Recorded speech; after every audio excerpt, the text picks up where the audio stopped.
can do. Isn't it? Yes. So you don't have to educate me whom to preach. And I didn't know that fate has it that I'm coming here in this very year.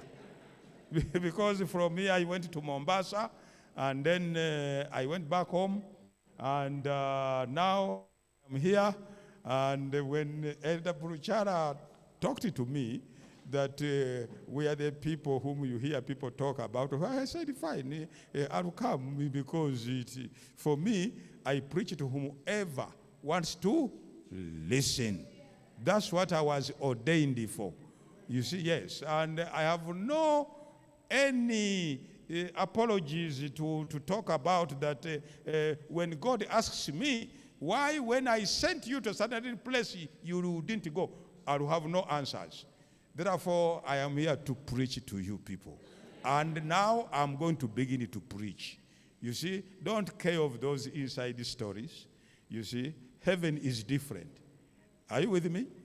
Heaven is different. Sorry, you people who are filming, you think that I'll stop there. I don't usually. And it is up to you to catch up with your films. Okay, so here we are. Our key text says, for God so loved this world, isn't it? The cosmo, you know, it is a universal verse. It doesn't say, for God so loved the Jews. It says, for God so loved the cosmos. You see the entire, now John has become a universal preacher. A universal preacher. He is no longer a particular one that there you don't go. You see that's the way they also began.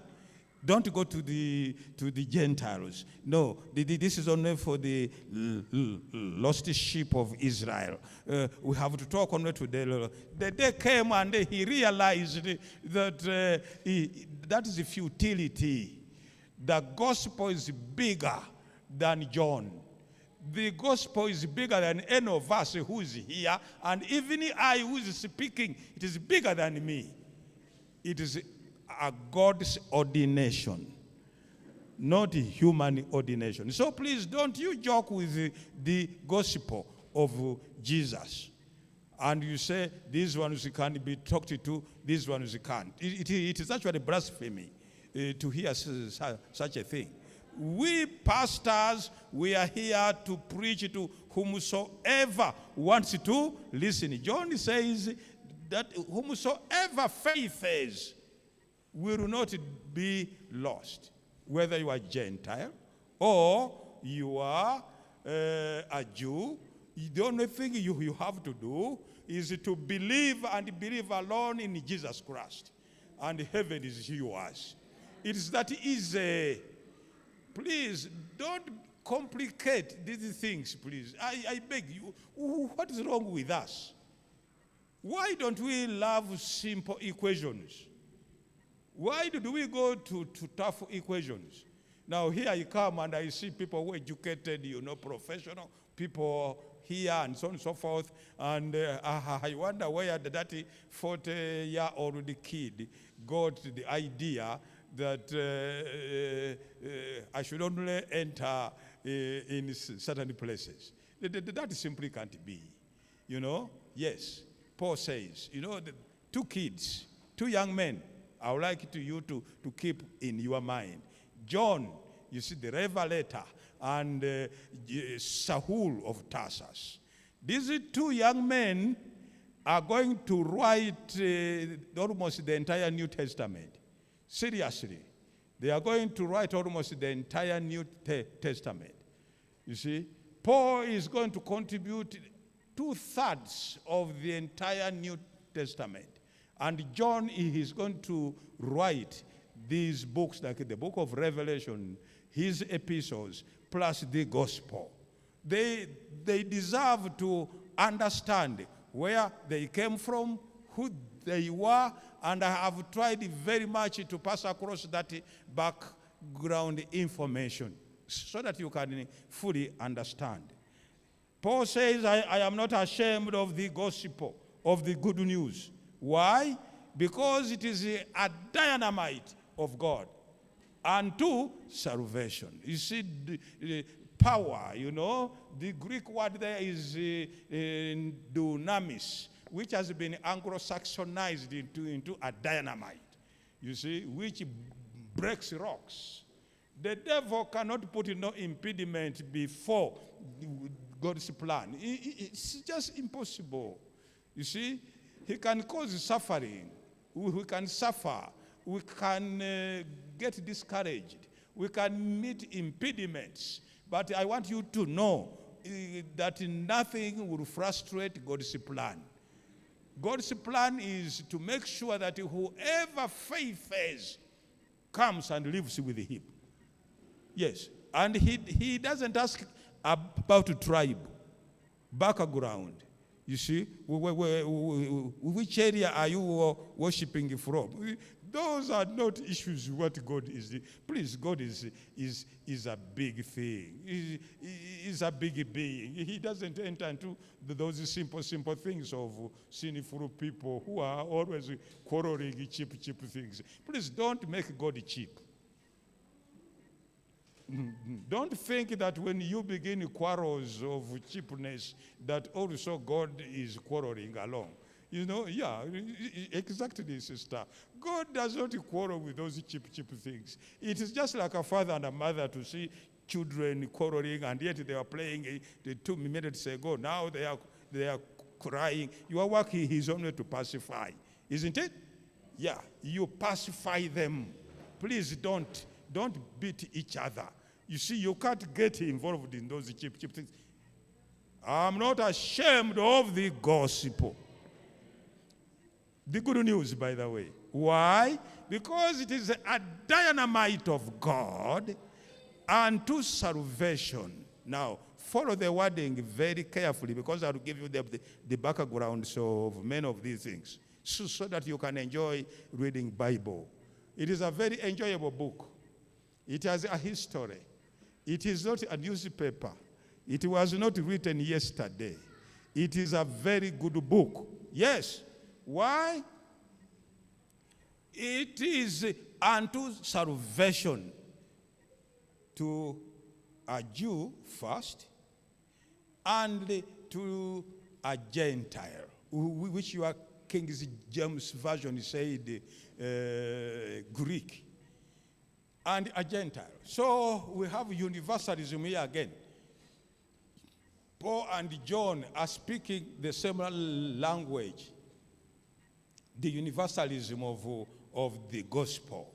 You preach this to the people, the power of God unto salvation. And Paul goes ahead to inform you, how can I tell that I am preaching the gospel? You see, because now there is anything has become the gospel.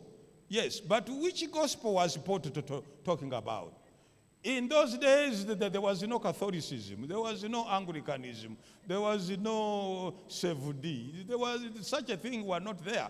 It was either you are a Christian or a Jew or a heathen. Period. So, which gospel was he talking about? Paul is very clear in the next verse. Yes, he's very clear in the next verse. He says, because in the gospel, the righteousness of God is revealed. When you look in the package of the gospel, you don't see anything else except the righteousness of God. Period. You read your Bible properly. You won't see anything different. You see the righteousness of God. It has been revealed now. Yes. It has been revealed, the righteousness of God, which was once withdrawn because of Adam's choice of losing faith in the second creation. Here we are in Jesus, his begotten Son, as John calls him, who has heavy responsibility of acting on behalf of his Father. The righteousness of God has been reinstated now. It is here. It can only be accessed by faith, not by money. Faith. Answer. By Faith only. Those with the faith will access it. Yes, it is there. Let us have a summary. The good news says, God is so powerful that nothing can stop him from saving you and me. Nothing. Nothing can stop. You see, yes. It is a dynamite. It breaks. It's a power unto salvation. For Jew or Gentile. The only thing you have to do is to have faith. Because in that package, when you look inside the package, you don't see anything else. You won't see soya as a food for heaven. You can eat soya for your health, but it is not for heaven. But if you want it to live longer, and you are sensitive of your, and you love to live longer, like a Professor Mugerwa at 74, still shouting in the microphone, then eat it, knowing that it's purely for healthful living, not heaven. Even those who don't eat it and they have faith in God, they will go to where? Yes. So please differentiate these things. Please don't act as if you are P4 dropouts. You people, you are educated, you are professionals. You see, differentiate the things. Don't turn them into a gospel. A gospel package, when you look into the package of the gospel, you see one thing: the righteousness of God has returned for whoever believes. For a very long time, Jews believed that their relationship with God is commercial. You see, yes. When they do very well and good, God responds. You see, in material things and wealthy. The wealthier somebody became, then people concluded that is the holier he is. If you happened not to be a rich man, the question mark they put on you, whether you deserve really to speak for God.